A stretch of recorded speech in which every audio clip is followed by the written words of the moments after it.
Praise lord.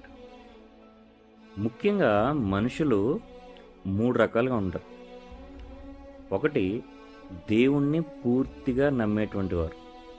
2, దేవుణ్ణి అస్సలు నమ్మనటువంటి వారు.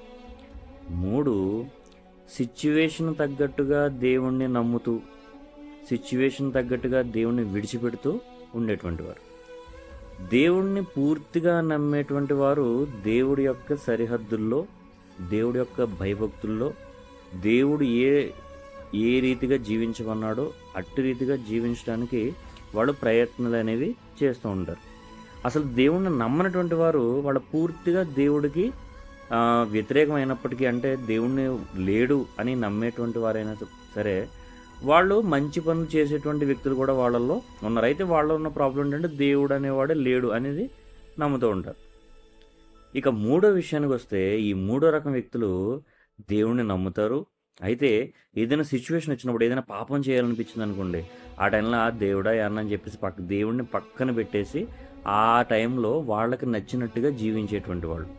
మరలా వాళ్ళకి ఏదైనా సమస్య, శోధన, ప్రాబ్లమ్స్ వచ్చినప్పుడు మరలా దేవుడి దగ్గరికి పరిగెత్తుకుని వచ్చేటువంటి వారు ఈ మూడో రకం వ్యక్తులు. చూడండి, మొదటి వ్యక్తులు అంటే దేవుణ్ణి పూర్తిగా నమ్మేటువంటి వారు, అలాగే దేవుణ్ణి అస్సలు నమ్మనటువంటి వారు. అంటే వీళ్ళిద్దరు ఎలా ఉన్నారంటే వేడిగా లేదంటే చల్లగా ఉన్నటువంటి పరిస్థితులు ఉంటాయి వాళ్ళలో. ఈ మూడో రకం వ్యక్తులు ఉన్నారే, సిచ్యువేషన్ తగ్గట్టుగా దేవుణ్ణి నమ్ముతూ, పరిస్థితులు బాగున్నప్పుడు ఒకలాగా, పరిస్థితులు బాగాలేనప్పుడు ఒకలాగా, పాపం చేయడానికి మనసు వచ్చినప్పుడు ఒకలాగా, అలాగా దేవుణ్ణి వాడుకుంటూ ఉంటారే, వీళ్ళు నులివెచ్చని స్థితిలో ఉంటారు అన్నమాట. అయితే వాక్యం సెలవిస్తుంది, అయితే చల్లగా ఉండు, అయితే వెచ్చగా ఉండు, నులివెచ్చని స్థితి మాత్రం వద్దు అని వాక్యం సెలవిస్తుంది. కాబట్టి ఇప్పుడు దేవుణ్ణి పూర్తిగా నమ్మేటువంటి వారికి శిక్ష ఒకలా ఉంటుంది, దేవుణ్ణి పూర్తిగా నమ్మనటువంటి వారికి శిక్ష ఒకలా ఉంటుంది. అయితే సిచ్యువేషన్ తగ్గట్టుగా, పాపానికి తగ్గట్టుగా దేవుణ్ణి విడిచిపెడుతూ దేవుడి దగ్గరికి వస్తూ వేషధారుల్లో ఉంటారే ఈ మూడో రకం వ్యక్తులు, వీళ్ళకి మాత్రం శిక్ష అనేది చాలా భయంకరంగా ఉంటుంది.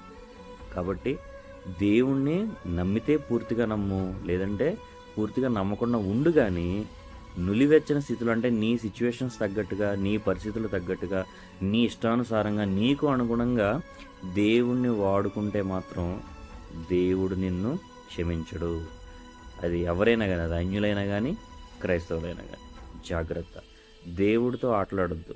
నువ్వేం పని చేసినా మనుషుల్ని నువ్వు మోసం చేయగలవేమో కానీ దేవుణ్ణి మాత్రం ఎప్పటికీ మోసం చేయలేవు. గుర్తుపెట్టుకో. Praise the lord.